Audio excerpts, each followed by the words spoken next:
Hello, hello, welcome. Tonight we're gonna do a live stream together, another Instagram talk, this time with Piano Milan. He's a pianist from Austria, from Vienna to be precise. And yeah, let's try and get him into the chat. Let's see if that's working. Where is he? It's gonna be really weird not to talk to Lukas Hassler this time, but I'm very much looking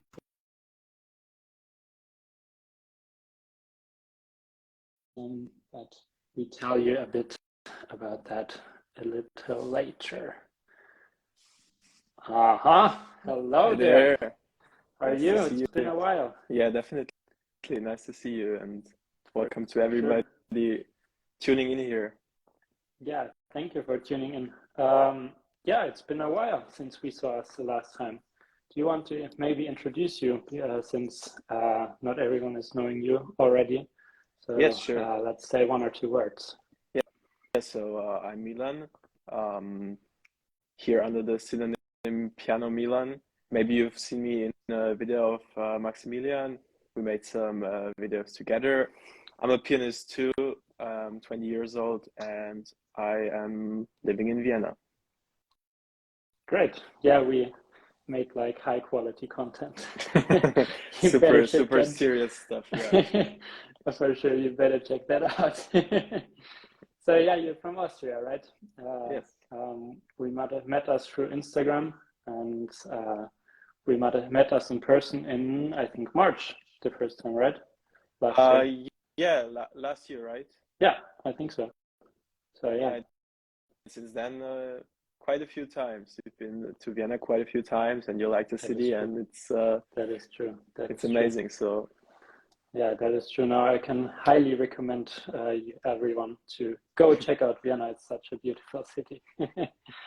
Yeah. So by the way, as you guys, I should tell you a bit in advance. I'm trying to do like a series in live talks. So I came up with a few questions, or you guys came up with a few questions that are always going to be the same.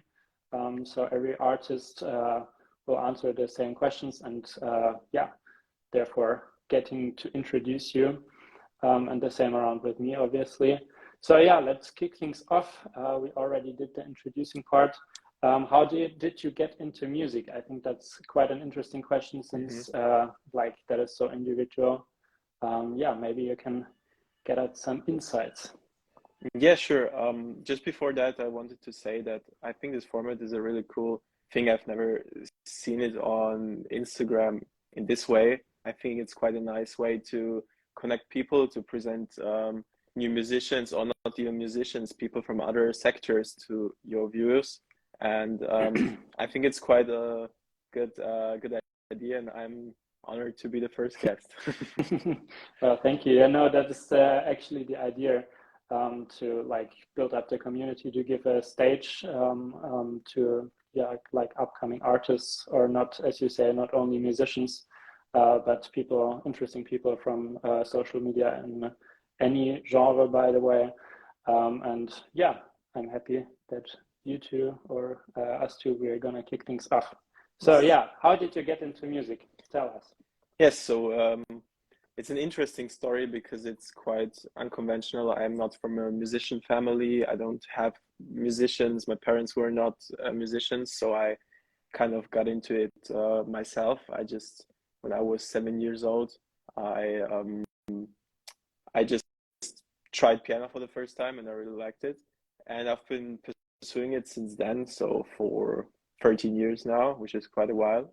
And yeah, it's just been a very natural way. I didn't do it super intensively from the beginning, but then there was a point with like 14, 15 years maybe, where I was like, okay, this is really what I want to do.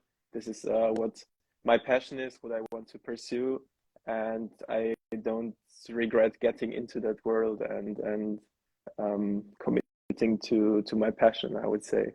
Mm-hmm. Yeah, interesting. And like education-wise, when did you have your first piano teacher? Because, for example, myself, I did get my piano on my third birthday, because everything started. My neighbor was playing piano, and that was like the coolest thing ever. So I had to do it myself, and I was a little rebellion kid and demonstrating in the kindergarten that my parents need to get me a piano, and thankfully they did. But I didn't have a piano teacher at the first 1.5 years, I think. I think I got my first piano teacher when I was 4.5. So how was it with you? Yeah, so at my like primary school when I was 7, they offered like afternoon classes. Basically, you had like an introduction. You could choose from different instruments that were presented to you. You could choose guitar, you could choose the piano, whatever instrument you wanted to choose. And I chose piano, and so I just had like lessons after school, and which were not that long, like 30 minutes, I think. But um, yeah, that's how it started. And then also like after that in my new school, I had another teacher, which was also just like afternoon lessons. So it was not for people that are really trying to become concert pianists. It was more for like people that play for fun. And just over time, I kind of discovered, okay, that's what interests me, and I have to get like deeper education. And so I started to reach out to professors from universities, from conservatoires. So and Even while you were in school, or? yeah. So with 14, I started to reach out to those professors, also take private classes with different teachers, see what style of teaching fits me, what people I can work with well. So yeah, that was basically how I got to this point now. Interesting. Yeah, well, it's a bit different on how I like got into it. As I said, I didn't have a piano lesson in the beginning at all, and then I had 2 private teachers. So the first one was amazing, actually. She taught me a lot about fantasy and yeah, like creativity on the piano.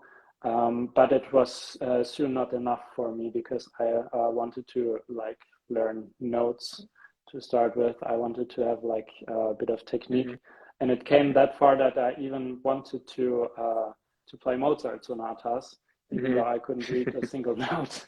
So I changed my piano teacher, and yeah, so after him, I went into the music school things as well. And after that, yeah, at which point was it like that you said, okay, this is what I want to do seriously, like this is what I'm committing to for my living? Well, cheesy enough, actually, since I got my piano, and I was like a little kid, everyone was like, yeah, I want to be a policeman, I want to be a firefighter, and I was like, yeah, I want to be a pianist. But all jokes aside, I can't really tell when it got serious. I mean, I was always addicted to playing piano, and I even petted my piano to say goodbye when I went to the playground and stuff. Tell him not to be sad because I will come back. So actually pretty cheesy. But well, everything came along. I mean, I started playing concerts when I was really young, maybe like 6 or 7. Yeah, so all I can say, just came along, and everything got more serious. Then I took part in my first piano competitions and stuff, and yeah, at some point I was in you say Jungstudium in German, which is like you study besides going to school. I mean, you have like a few theory exams and theory lessons and stuff, and obviously your main subject is playing the instrument with a professor there. And that is something I did, I think, from the age of 12 or 13 maybe. And yeah, that was my way. Yeah, it's interesting how different ways can be, but in the end we still kind of connect. For sure, and we can be really thankful. That's something I see right now. And we can really be thankful of living in such a privileged country. Or I mean, it's 2 different countries. You're from Austria, I'm from Germany, but it's still very privileged that we have like so Definitely. many opportunities, so many possibilities to get into music. And yeah, I'm very thankful for that everything was possible. So yeah, talking about the starts, let's go a bit further. What is your goal in the next future? Do you have anything coming up where you see yourself in like 5 years? Tell us a bit. I mean, I basically just want to continue like the work I'm doing right now. I'm quite satisfied with. I want to reach even more people on social media and be able to inspire them to connect to people, to meet new people, just as we met like over social media. And yeah, another goal of me is get into my other passions a lot. So next to music, I have other passions such as fashion, for example, and my ultimate goal is kind of to mix them both together. And yeah, so basically, I don't know exactly where I would see myself in 5 years, but that's just nobody some knows. general, yeah, for sure. But that's just some general things that I want to go on with that I've already been doing, but I still think there's more possibilities. And you have also some other plans coming up. I mean, you told me. Any comments? Yeah, by the way, if you guys have any questions, comment in the comment section, so we can answer them step by step. So yeah, you and I were talking privately about like some upcoming projects. Like you want to kind of, you will not say shift your interests, but your priorities in university. Yes, definitely. So I'm taking the exam for vocal accompaniment, as I've been working a lot with singers in the past, and it's something I enjoy a lot and I really like doing, and I want to continue doing professionally. In university you have an bachelor's degree and master's degree for that, so that's probably my main goal for now, for the next months, to get in there and to be able to professionalize even more. And other projects I've been working on are like my website, which will be launched soon. Great. Which I'm looking forward to a lot. And also some concerts, especially a concert in the Concerthaus in the big hall. Yeah, I don't know how much I can already say about that, but it's a very interesting project that I'm looking forward to a lot. So there will be some projects from my side. I mean, I've seen you have this big CD launch right now, so you have quite some big things going on too. Right. Yeah, well, it's a bit full, it's a bit packed right now. But yeah, as you said, I'm launching my my very first solo album. And it's coming out on, I think, June 17th. The album name is Gloaming, which is a really special title actually, because that's a Scottish word for like night atmosphere stuff. In German you say Dämmerung, because I play Moonlight Sonata. So everything is different really. Everything is a fantasy that I play, or fantasy that is in reality a sonata, or the other way around. So that was kind of the clue behind the repertoire. So the Moonlight Sonata quasi una fantasia. Then together with the Beethoven House in Bonn, I found a sketch which was not recorded on a Steinway before. There is a recording of a fortepiano released by Deutsche Grammophon, but not on a contemporary modern piano. And that's also a sketch by a sonata quasi una fantasia. Then the Scottish name comes from the Scottish sonata by Mendelssohn, his fantasy, and then the Schubert Wanderer fantasy, where there is a song, inspired the Wanderer, which is like das Abendlied, so evening song. So yeah, I thought the title fits perfectly, and right now I have a crowdfunding campaign going on to help me finance that, because recording such a big project is unfortunately really expensive, costs like around 10,000 euros to pay everything off, marketing and label and everything. So that is going on, but I'm very much looking forward for the release and also the release concerts. We're gonna see us pretty soon. Yes, you're coming to Vienna, I've seen. Right on, I think May 26th, I'm gonna play there, 26th or 27th. I keep you guys updated. But I will have one of my CD release events in Vienna, also in Stuttgart, obviously, and in Hamburg and in Bayreuth, and like there are many projects going on. Yeah, I can't wait to meet a lot of interesting people and finally give them my CD, since that is kind of my baby that I'm very much taking care of right now. So also for people watching on my side, definitely make sure to check it out. He has some great offers. You can get a CD with a signing and some other packages like goodie bags from Steinway, which are pretty cool. Right. So definitely check that out. Thank you. Yeah, like we're already teased a bit, we met us through Instagram, with, through social media. I think that is like a huge topic to talk about. Maybe we can make it a bit shorter. That would be another thing. But why did you get into social media? What brought you into social media? And kind of the second questions is, what are the advantages on that you felt besides connecting to all kinds of people? So I think basically we have to think that social media, it's the future. We can't deny it, or the internet more and more is going on online, and we as classical musicians, and I think the classical music industry in general has to adapt to it, and kind of accept that not everything is happening in concert halls and in real life.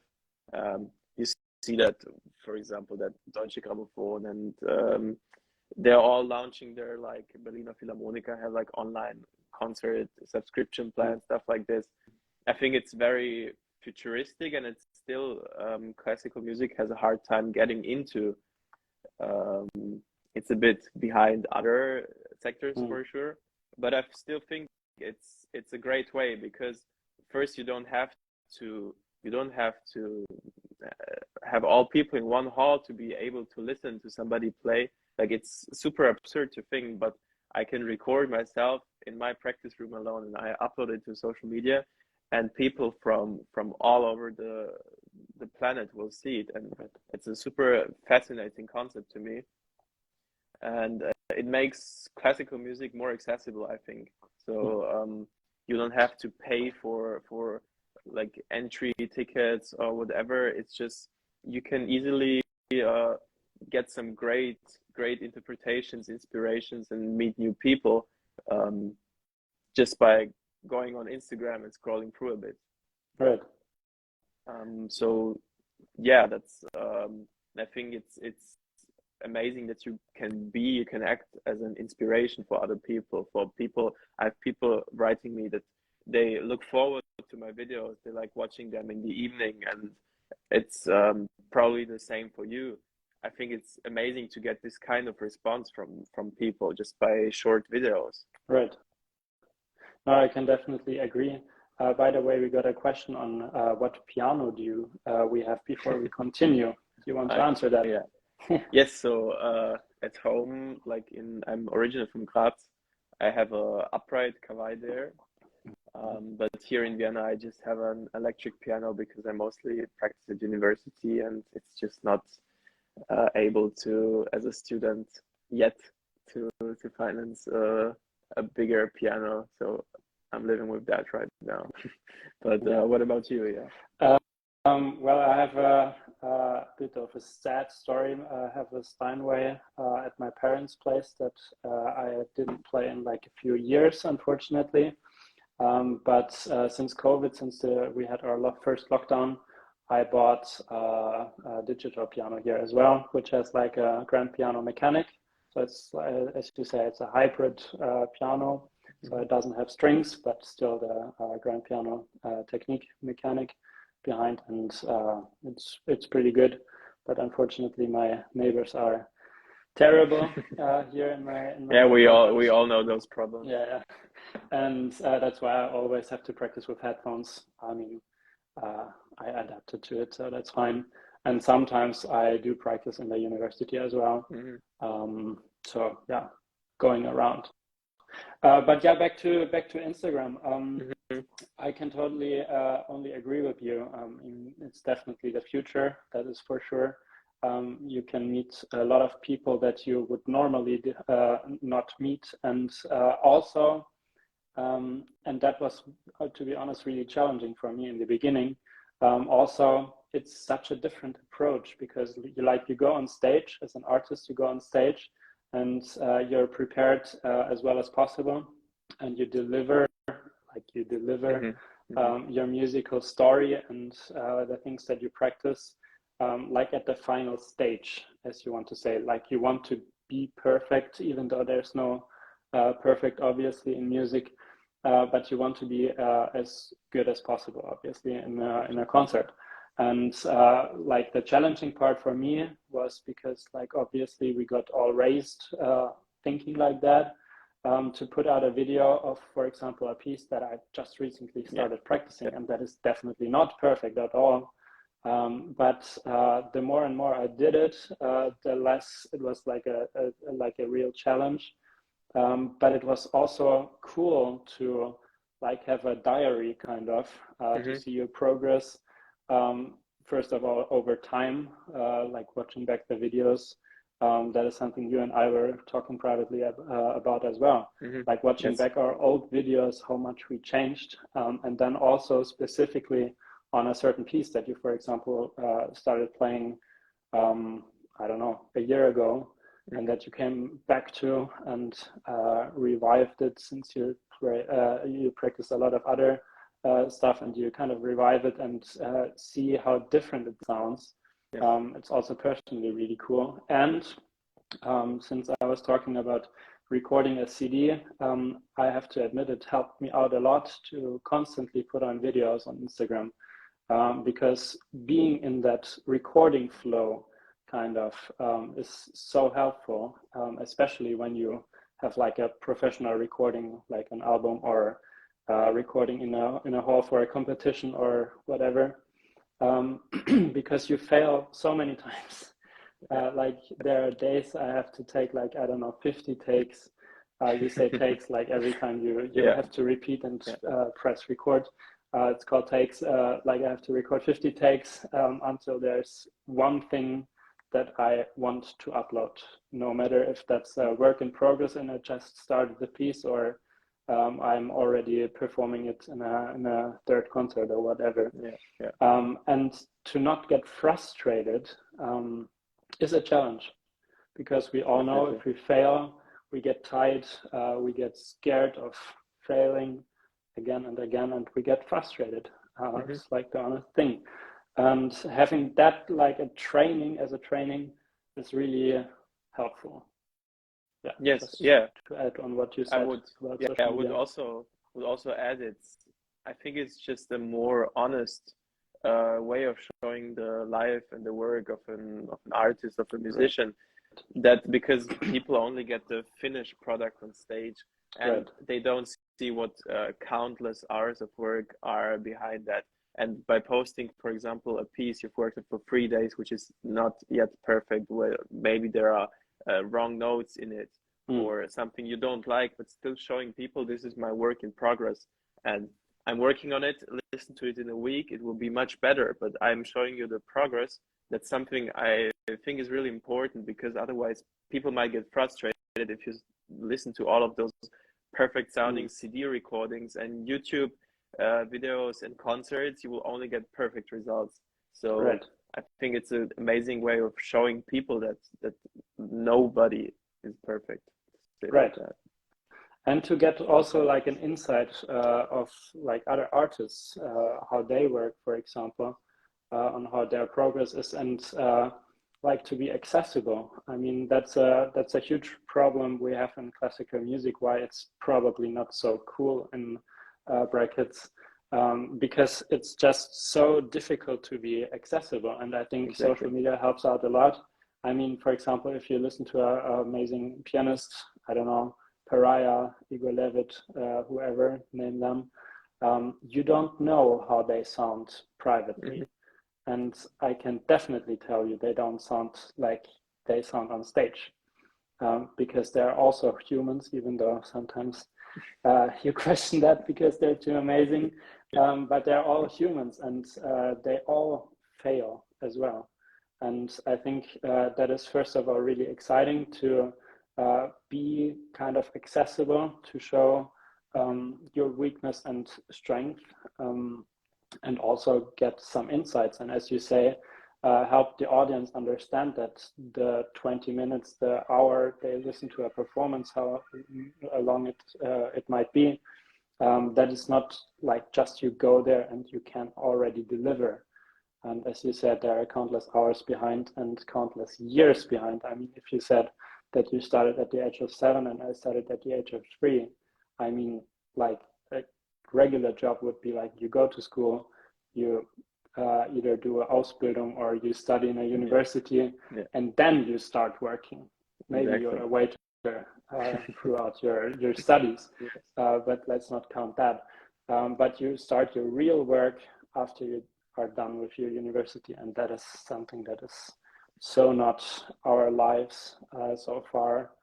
And to be a bit more transparent and accessible, that is really cool to have this possibility. For sure. Definitely.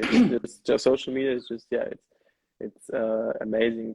You can also see, just to add one last point, when there was a COVID period from 2020, you had, for example, people like Igor Levit, who did those house concerts every day. And I think that helped a lot of people so much to get through that time, even if they are maybe not usually interested in classical music, but that kind of gave them an escape to everyday struggles. And to see something to be able to happen through social media is just amazing, and there's a lot of potential. That is true. And like the numbers are crazy. I mean, talking about Igor Levit's concerts, for example, there were like, I don't know, 50,000 people watching at the same time from time to time. And that's like crazy numbers. I mean, obviously, like you go to a rap concert, 50,000 people is nothing. Rammstein concert is like sold out in 2 minutes, 50,000 people. But like for classical music, it's crazy. And like the numbers, the subscribers you have on social media, I mean, 7,000 people, this is like really huge already. I mean, just imagine like 7,000 people know your name, and imagine playing in front of 7,000 people every single day, or depending on how much you upload. But this is insane. And you also you don't only help yourself, but you also help the classical music, like in general. Yes. You said a good point. Even though they are not probably in classical music, it helped a lot. I mean, if they like you as a person, for example, your fashion style, if they're into fashion and they think you're cool, maybe they watch 1 or 2 videos, and if only a small percentage is continuing watching your videos and tune in on a, I don't know, recording on Spotify by whoever else, you don't care. And then maybe even a little less percentage is coming to a concert, then you already helped the classical music itself so much. And if everyone would do it, like that would be a huge step forward. I don't know. We got a question. How many hours do you practice a day? Go ahead. I have to answer. Well, currently I practice like crazy, since I have a lot of different stuff to prepare. I have to play a piano concerto next week and a different solo recital in Hamburg in 2 days. And then my concert, my release concerts will start. So to prepare like, I don't know, 2.5 hours of music right now. So I practice maybe 6, 7, 8 hours a day, 7 days a week. But usually I would say, I don't know, on average 4 to 5 hours. But it's not Yes. done there. I mean, you Yeah, listen to a lot of music, you post on Instagram, exactly. talk to people and inform yourself about music, so it's not done there. Yeah, I How mean, about you? for me, it's similar. I think in general, it's good to say you have an average amount of 4 hours, which is my case, I would say. I feel that 4 hours is a time which you can be very focused in. Mm-hmm. You don't lose your focus, but you have enough time to work on everything. And of course, often you have more repertoire, so you have to take more time and practice 5, 6, 7 hours. That also happens for me, but not every day, because I think the focus is just, think if you go too much on one side of practicing too much, it can even affect you in a negative way. So I would say for me currently, like 4, maybe 5 hours is a good average. But this is actually the best way to go, because like high amount of hours will not make you better, because music is not just the technical part that you like press the right keys in the right moment, Yeah. as Bach would say, but there's also so much more, and like I'm personally more focused and more productive if I would practice like 4 hours maybe, but be really, really concentrated. And then you're just exhausted afterwards. But as you said, sometimes you have deadlines, sometimes you have a bigger repertoire that you have to prepare. Then you just have to practice a bit more. But that's life. And I'd say. also for everybody listening, just like to say, taking a day off sometimes is also really important. Like I've witnessed so much times that I took 1, 2, or 3 days off, and I come back to the piano, and I have so much more new energy and different approaches to the music. And definitely don't blame yourself if you don't manage to practice every day, and really take those days by chance, and say, okay, today I won't practice anything, and you'll hear a big difference on the next day. For sure.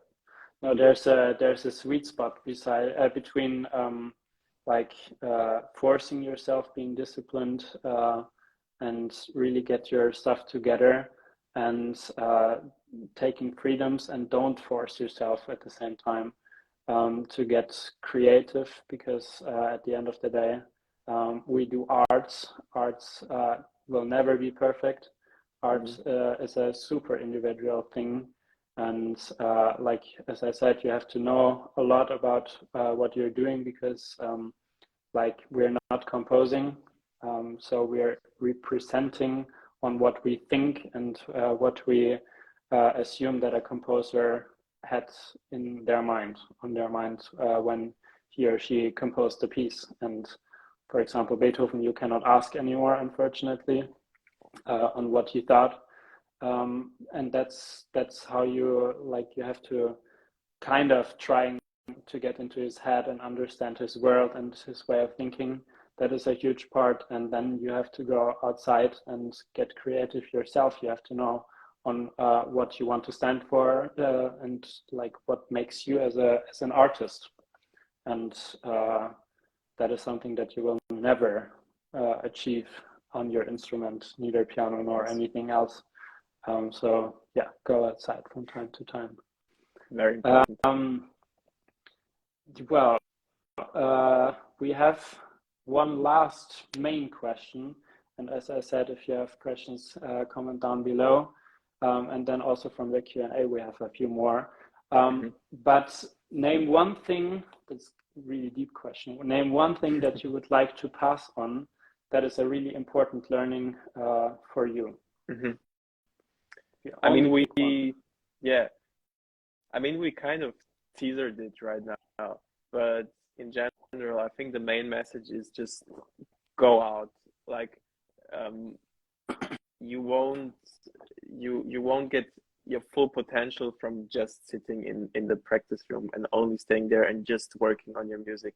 Like, I think it's so important to go out, to connect to new people, to also to go to concerts. Like, going to random concerts, especially while you're young, you have the possibility to get into the concerts for almost free, or for a few euros or dollars or whatever.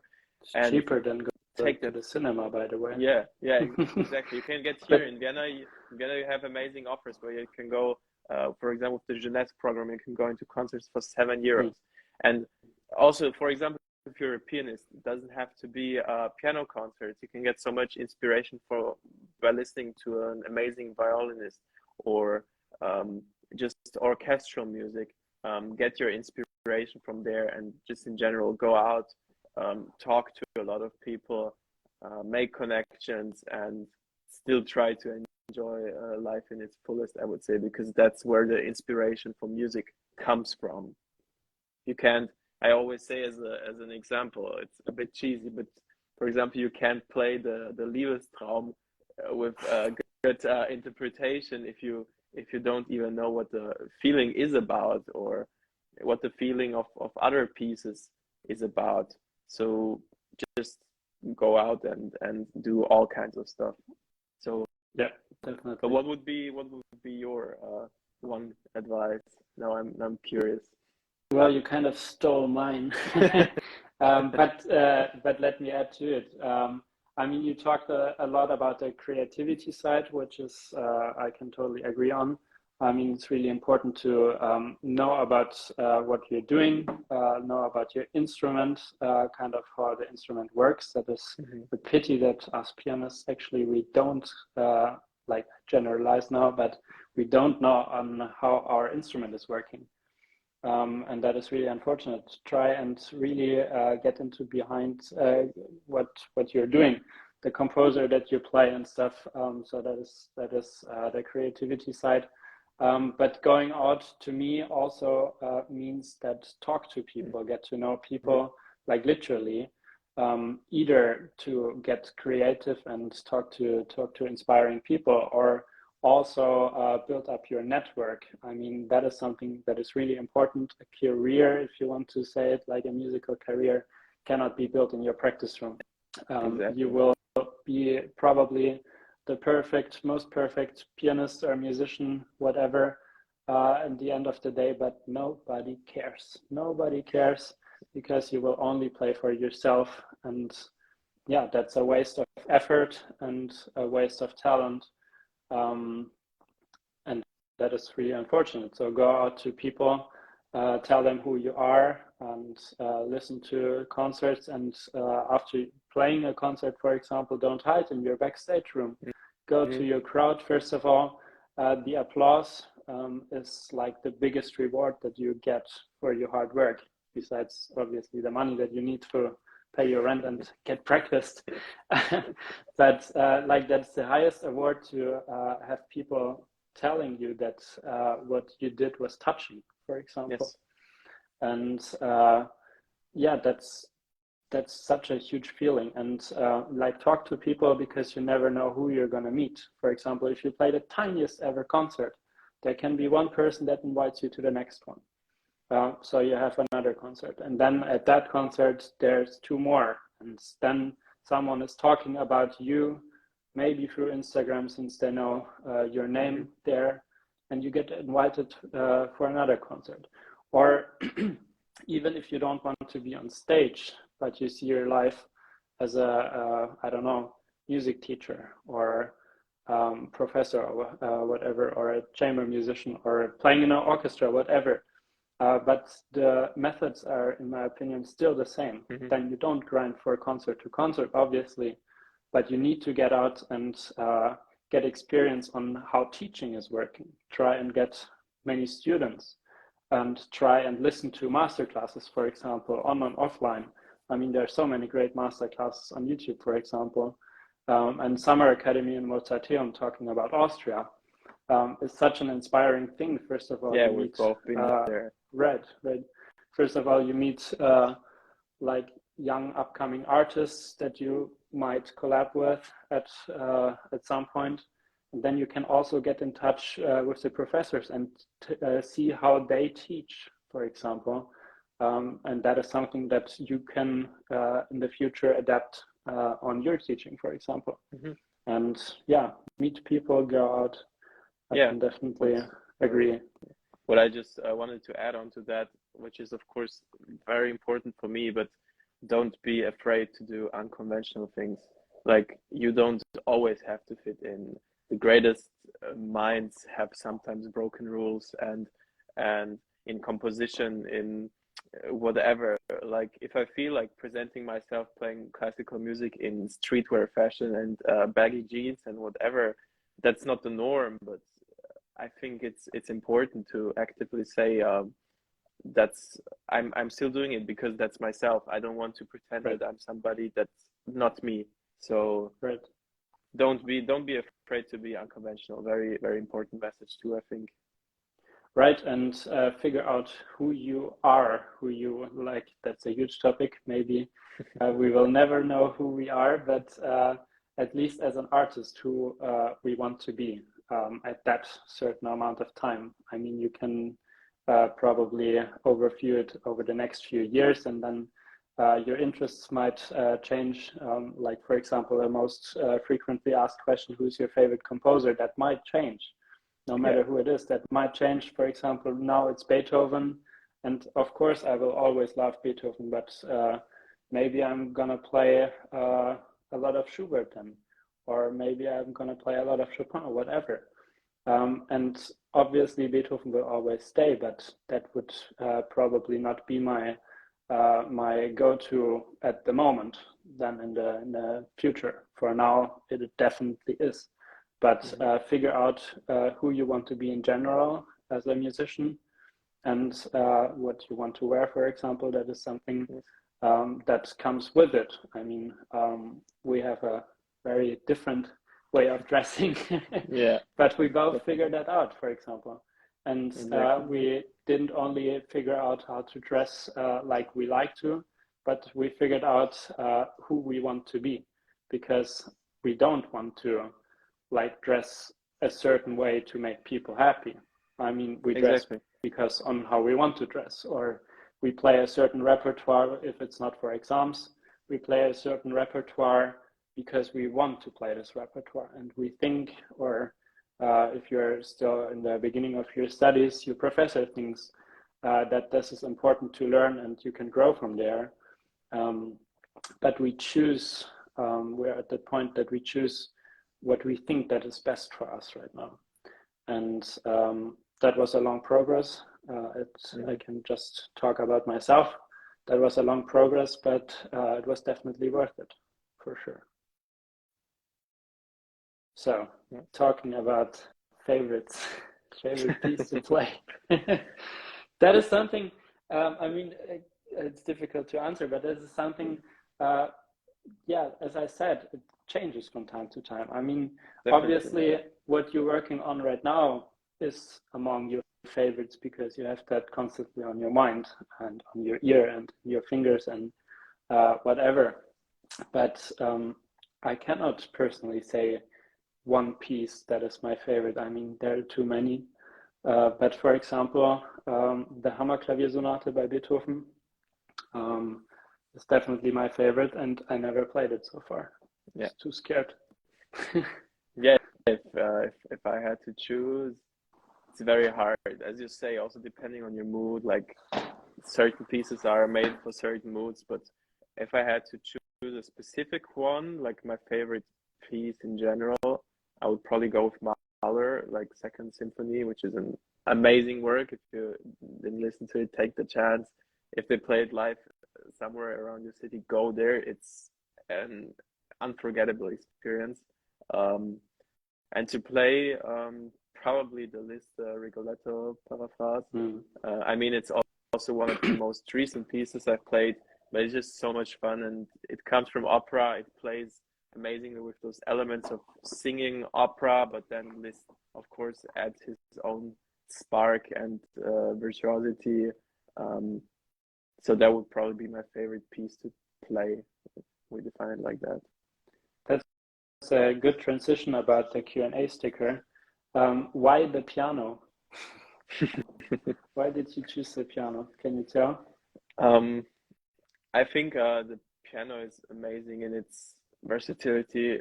Basically, the piano is a whole orchestra. If you listen to Beethoven sonatas and they have slow movements, it's nothing different from a string quartet, just for one instrument.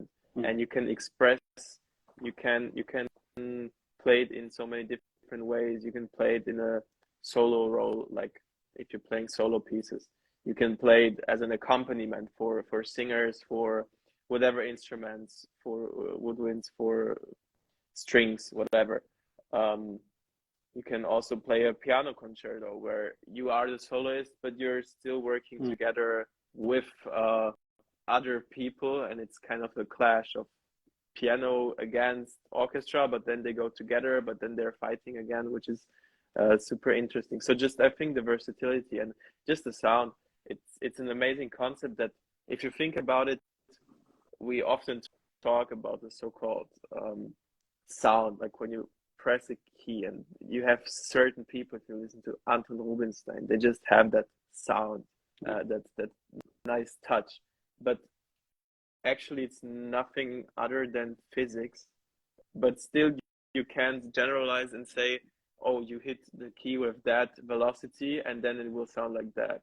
So we work with concepts like you play under the note, you go into the wood, you touch it softer, it's very different from other instruments where you have other components which are really interesting. But so yeah. There's definitely nothing to add.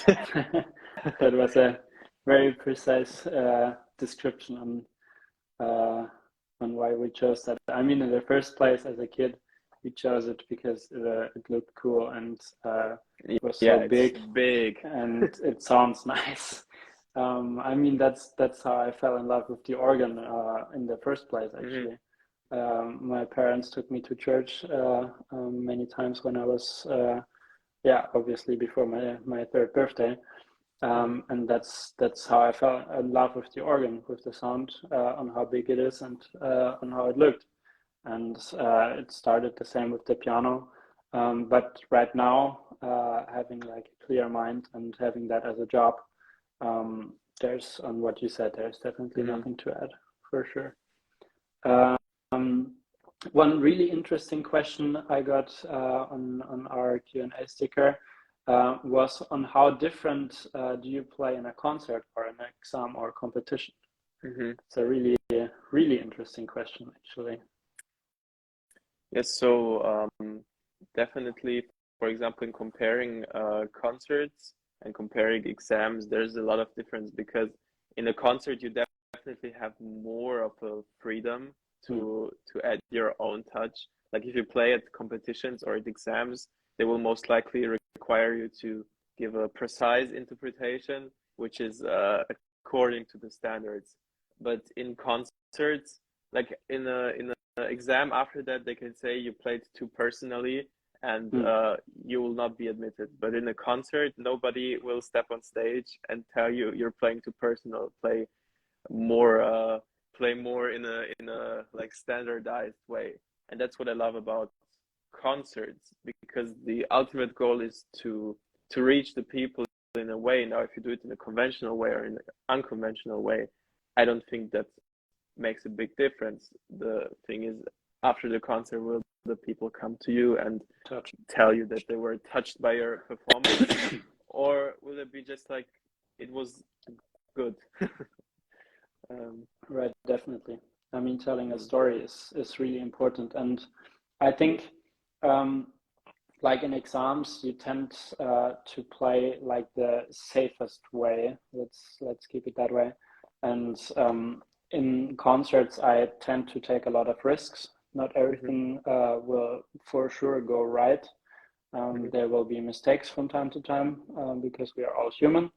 But honestly, as a listener, going to a concert or listening to a recording, I prefer listening to like a story that a musician is gonna tell me through his music or her music. and not like the precisest interpretation where every note is like you hit everything right, and especially in like the crazy shit, and you play it the fastest and whatever, and the loudest and the wildest and stuff. That is something that is not interesting to me. I mean, it looks cool, but yeah, that is not art. That is not music. That is just sports, and that is not what I want to stand for. I want to at least try and tell my story, my interpretation, and that is something that you can easier do in a concert, because I don't know, I get kind of nervous in exams. There's no reason why, but I mean, you get judged for you're playing right now, and the message is not important, but it's about as I said, playing precise, and nothing should happen and stuff, and you get a grade for that afterwards, which is like the most stupidest thing that I can ever think about, to give a grade on music. I mean, different topic, but that's why the preparation is also kind of different. Because if you prepare a piece or a repertoire for a competition or for an exam, this is kind of like the same for a recording. You try to like secure everything, play it perfectly clean, and I don't know. Nothing to add there. It's I definitely prefer concerts. I'm so much looking Same. forward when I'm done with university. But another question is, what do you think fits to it? What do you think about competitions? So I have to say that I have not participated in competitions, as I had an unconventional way of learning the piano and getting into it more professionally. And I think it's I personally don't like the concept of it. I just don't like ranking people in an order by how good their interpretation and their technical abilities are. I mean, they're of course important to reach to get new people to hear you, to get it's hard to say. I mean, if you go that way, do it, and it's definitely a legitimate way. But I just personally, I don't like I think music is too much of a personal thing to be judging it in that way. For example, right now I have the example. There's a chess world championship right now, and there are just 3 different results. There's a win for white, a draw, and a win for black, and you can measure that in something absolute, but you can't measure music in absolute whatever numbers or scores or percentages. So that's my take on it. I mean, definitely agree, and I think I'm trying at least to start seeing it from a different perspective and not go there to for sure trying and win. I mean, of course, that is something that you want to succeed always, but I try to see it as a stepping stone for not the jury to give you the first prize, but for the people who are sitting in the audience, because like the bigger competitions, there are always like I don't know, concert organizers, agencies, and I don't know, important people there to round it up. And if they like you, no matter if you're gonna be in the finals, no matter if you go even to the second round, they will hear your name, and that is something that I personally will consider in the future, to try and do 1 or 2 major competitions. But I can definitely agree, when I was younger, it was really difficult, because everything, if you don't if you don't win or get a prize, was a failure kind of in music school, especially like in Germany. We have Jugend musiziert, for example. You get 25 points, and that's the first prize, and you get 24 to I think 23 points. That is still the first prize, but not so good and stuff. And I mean, if you're not doing it professionally as a kid, then it's a great thing to have a goal to work towards too. But watching back, it was really challenging because like even in like the same piano class, if you got 23 points and the other got 25 points, or the other way around, you get 25 and the other person is getting 23, you look into their eyes differently, and you will always compare yourself to the people, and getting the feeling of being arrogant if you succeed from time to time can be like, I don't know, can come quicker than you want to, than you think, because and that's you compare yourself just like you have to. I don't know, there's no other chance. And I'm quite happy that I figured that out. But yeah, that was a real challenge, and that's why I didn't take part in too many competitions. I did a few, but yeah, I try to see it with different eyes. Yeah, it's also it's a bit dangerous because it's often there are a lot of competitions for children or for younger people, and if they already grow up with that mindset that is music is just about having more points than the other person from your class, that's a very dangerous thing.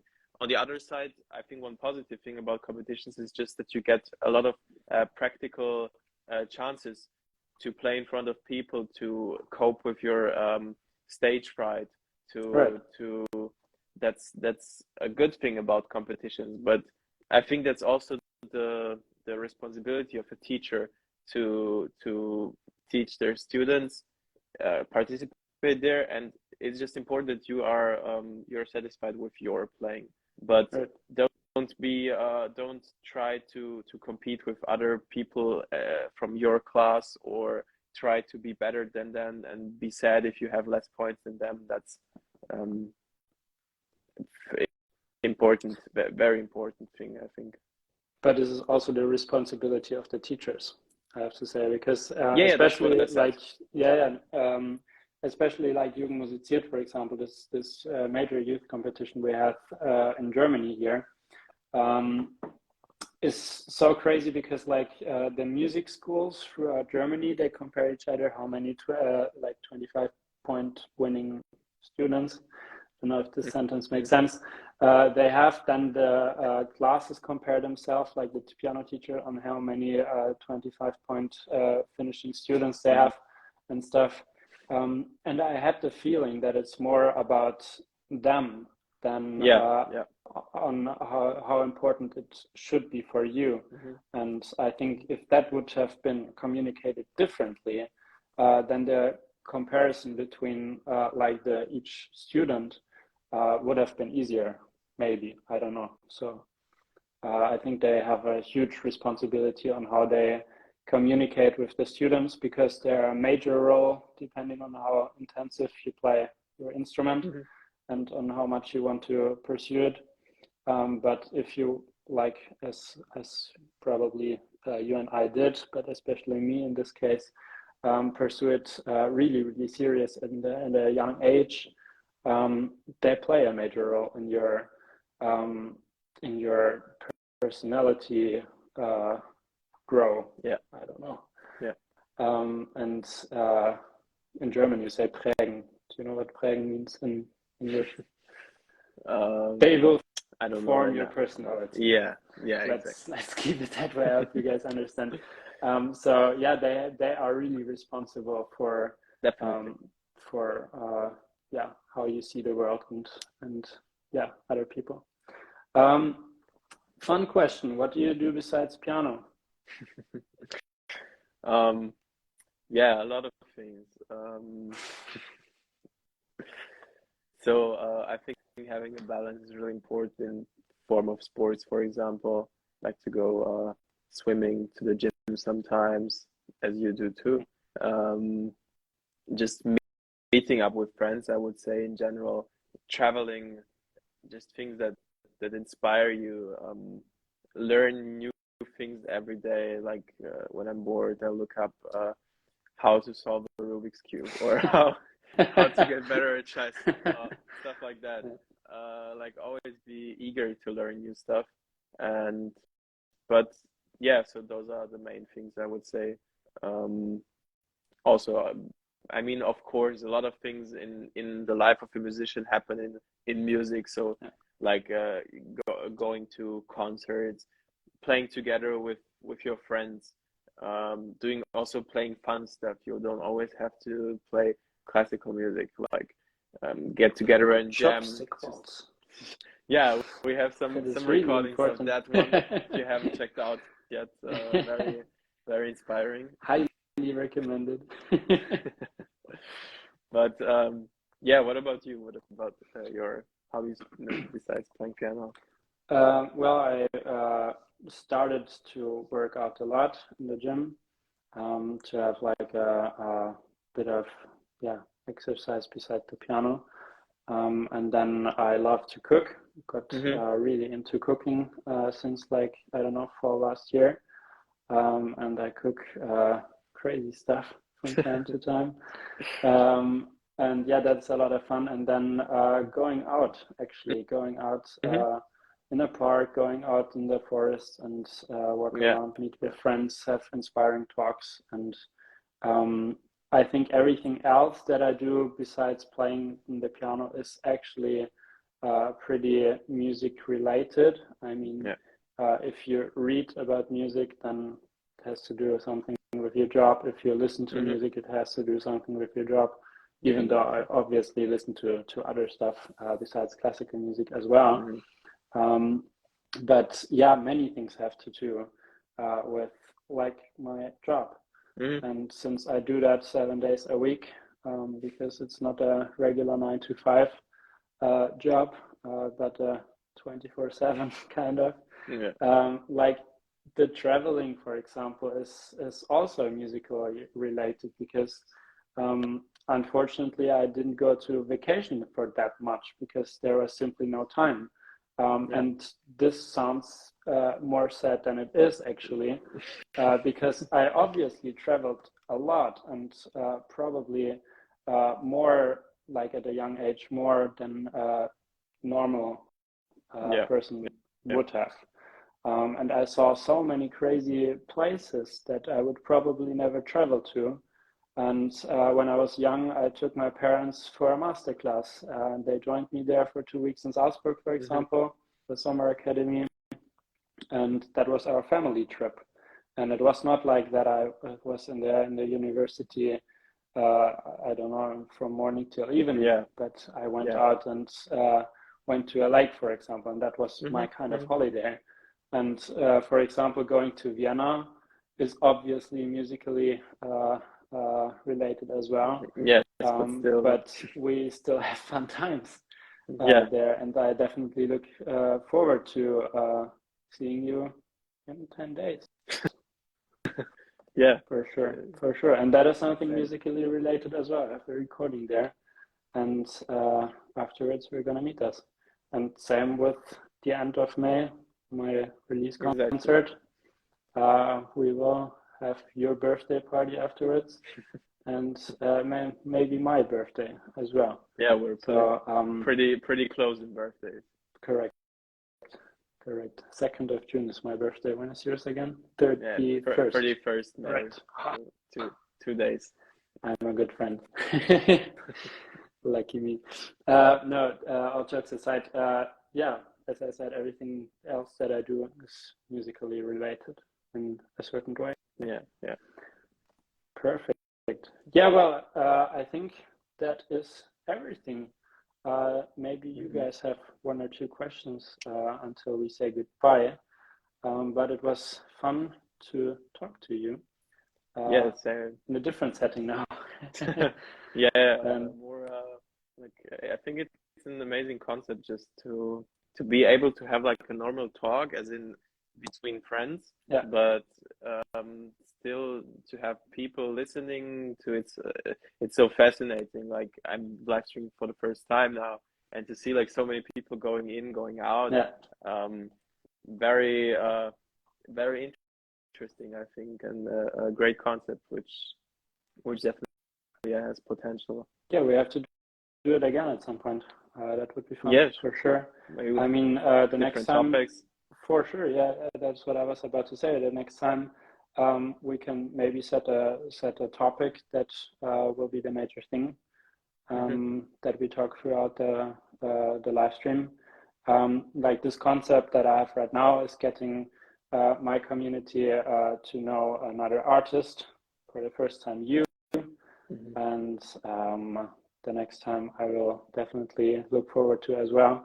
But we can also do a certain topic without so many questions and really dig into whatever we talk then.